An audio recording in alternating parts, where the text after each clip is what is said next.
This is Michael Emery with TVOI News, and we're standing here in Boise, Idaho, off of Franklin Street at the recruiter's office, and I'm standing here with Brandon Curtis. Hey, Brandon. Hi, how you doing, Mike? So I hear, Brandon, that you're with the 3%ers. Can you tell people actually what you're doing out here and what your mission goal is? Sure, absolutely. So I am the president of the Idaho 3%, and what we're doing is we're standing out here to provide armed security for the recruiting offices throughout the state of Idaho, including here in Boise. And we're doing that as a direct response to the shootings that happened in Chattanooga last Thursday. Okay. The military personnel in these offices are not allowed to arm themselves for self-protection, and so we're going to step up and answer that call and provide that. Okay. Well, you know, I'd like to thank you for doing that. You're very welcome.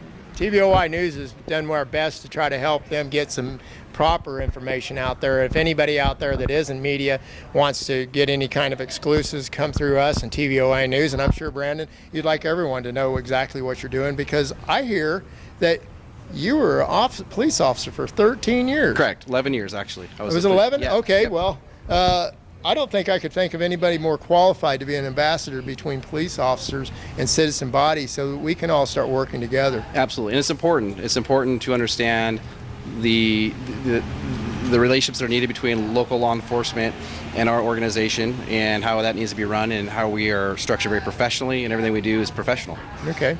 You know, I also heard that you know, it's kind of like a civil defense or civil preparedness. If there's a fire out there, you've done a lot of different things to help your local communities. Is that right? Correct. Yes, we have different groups within our organization that'll help abuse children, battered women get out of situations.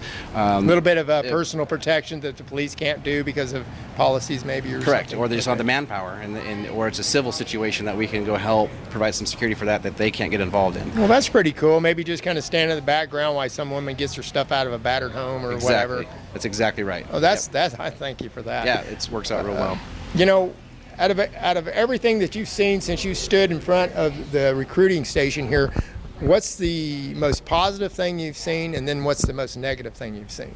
The most positive thing is the family members of these recruiters here coming down to thank us. And they're bringing us water, and they're making sure that our members have food and bringing them lunch. Some of them tear-filled eyes, saying thank you for looking out for our family members. They need to come home at night too. They have wives, they have children, their fathers, their husbands, their wives, and moms. They're one of us, so they've protected us, so now we need to protect them here. Well, that's right, and I think, you know, with all the evidence that's come out in such a monstrosity of a level right now, where we're trying to work together with some whistleblowers on Benghazi, where they've actually aided and armed these terrorists that are coming over here now. What's next? A Stinger missile on an aircraft flying over? I mean, this is some scary stuff. Correct. I think that if all of us out there can stand together in solidarity and work together, agree to disagree with whatever our groups have going on, and let's start joining forces, whether it's the Oath Keepers, whether it's the Lightfoot Militia, to the 3%ers or any other group. You know, no one wants to fight, but we will defend ourselves. Is that right? That's absolutely correct, and I'm glad you brought that up, because what we are actually seeing is what you just described is kind of the past, is what's happened. Yeah. We're seeing these organizations like ours aligning with other organizations. We went and stood up with Oath Keepers in Oregon and provided security down there for them for a month while they battled the BLM.